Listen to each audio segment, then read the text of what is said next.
വിശുദ്ധ അന്നാമ്മയ്ക്കും സന്താനഭാഗ്യമില്ലാതിരുന്നതിനാൽ അവർ ഏറെ ദുഃഖാർത്തരായിരുന്നു.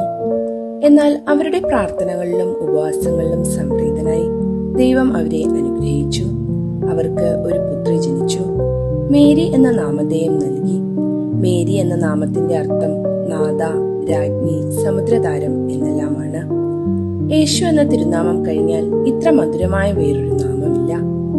സന്താനമുണ്ടാകുന്ന പക്ഷം ആ സന്താനത്തെ ദൈവത്തിന് സമർപ്പിക്കുന്നതാണെന്ന് സന്താനലബ്ധിക്ക് മുമ്പ് തന്നെ ആ മാതാപിതാക്കൾ വാഗ്ദാനം ചെയ്തു. ശിശുവായ മേരിയെ മാതാപിതാക്കന്മാർ വളരെ സ്നേഹത്തോടും വാത്സല്യത്തോടും കൂടിയാണ് വളർത്തിക്കൊണ്ടുവന്നത്.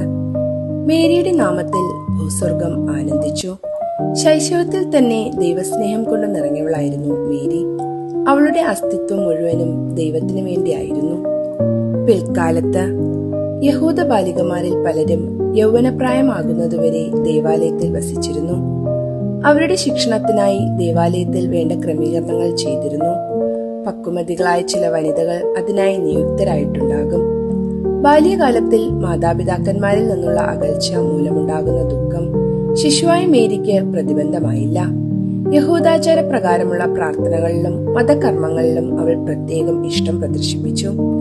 യഹൂദരുടെ പ്രധാന പ്രാർത്ഥന സങ്കീർത്തനങ്ങൾ ആലപിക്കുക എന്നതായിരുന്നു. മേരി അവ ഹൃദയസ്ഥമാക്കി എപ്പോഴും ജപിച്ചുകൊണ്ടിരുന്നു. ദൈവം മാതാപിതാക്കന്മാർക്ക് സന്താനങ്ങളെ നൽകുന്നത് നല്ലവരായി വളർത്തി അവരെ ദൈവത്തിന് സമർപ്പിക്കുവാനാണ്. അവരെ കുടുംബത്തിന്റെ അഭിമാന പാത്രങ്ങളും സമൂഹത്തിന്റെ മണിദീപങ്ങളുമായി വളർത്തേണ്ടത് മാതാപിതാക്കളുടെ കടമയാണ്. മക്കളോടുള്ള അതിവാത്സല്യമോ അവരുടെ ശിക്ഷണത്തിൽ വേണ്ടത്ര ശ്രദ്ധ പതിക്കാത്തതോ അവരെ സംബന്ധിച്ചിടത്തോളം ഏറ്റവും വലിയ പാപമാണ്. മേരിയുടെ മാതാപിതാക്കന്മാർക്ക് വേറെ സന്താനങ്ങളൊന്നുമില്ലാതിരുന്നിട്ടും അവർ സന്തോഷപൂർവ്വം ദൈവത്തിനർപ്പിച്ചു.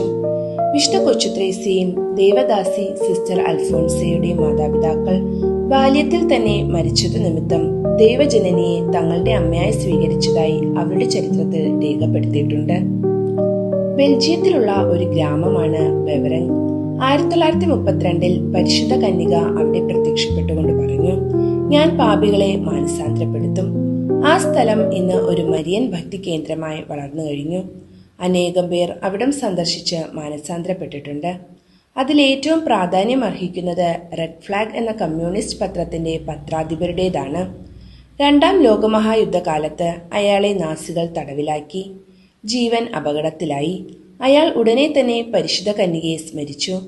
തന്നെ മോചിപ്പിക്കുന്ന പക്ഷം സത്യവിശ്വാസത്തിലേക്ക് പ്രത്യാഗമിക്കുന്നതാണെന്ന് അയാൾ വാഗ്ദാനം ചെയ്തു. അയാൾ മോചിതനായി. പക്ഷേ വിശ്വാസം സ്വീകരിക്കുന്നതിന് വിമുഖനായിരുന്നു. 1945 അയാൾ വലിയ വിശ്വാസമൊന്നുമില്ലാതെ ബെവറിങ്ങിലേക്ക് ഒരു തീർത്ഥയാത്ര നടത്തി. വെറും ഒരു കാഴ്ചക്കാരനായി പരിശുദ്ധ കന്യകയുടെ തിരുസ്വരൂപത്തിന് മുൻപിൽ നിന്ന് അദ്ദേഹം പെട്ടെന്ന് ഭക്തജനങ്ങളോടൊപ്പം മുട്ടുകുത്തി. താൻ വഴി പരിശുദ്ധ കന്യക വലിയ കാര്യങ്ങൾ ലോകത്തിന് ചെയ്യുവാൻ പോകുന്നതായി അദ്ദേഹത്തിന് ദൈവിക ദർശനം ലഭിക്കുകയുണ്ടായി. പരിപൂർണമായ ഒരു പരിവർത്തനമാണ് അദ്ദേഹത്തിനുണ്ടായത്. അദ്ദേഹമാണ് ബെൽജിയത്തിൽ ലീജൻ ഓഫ് മേരിയുടെ സ്ഥാപകൻ. അമലമനോഹരിയും അമലോത്ഭയുമായ പരിശുദ്ധ കന്യകെ, അങ്ങ് ശൈശവദശയിൽ തന്നെ ദൈവത്തിന് പരിപൂർണമായി അർപ്പിച്ച് അവിടുത്തെ സേവനത്തിൽ വിശ്വസ്തത പ്രകടിപ്പിച്ചുവല്ലോ.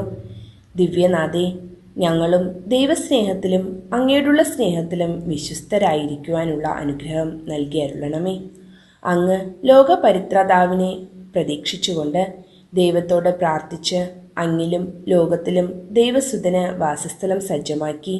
ഇതുപോലെ ഞങ്ങളുടെ ഹൃദയങ്ങളിൽ ദിവ്യരക്ഷകൻ ഹൃദയനാഥനായി വസിക്കുവാനുള്ള അനുഗ്രഹം പ്രാപിച്ചു തരണമേ.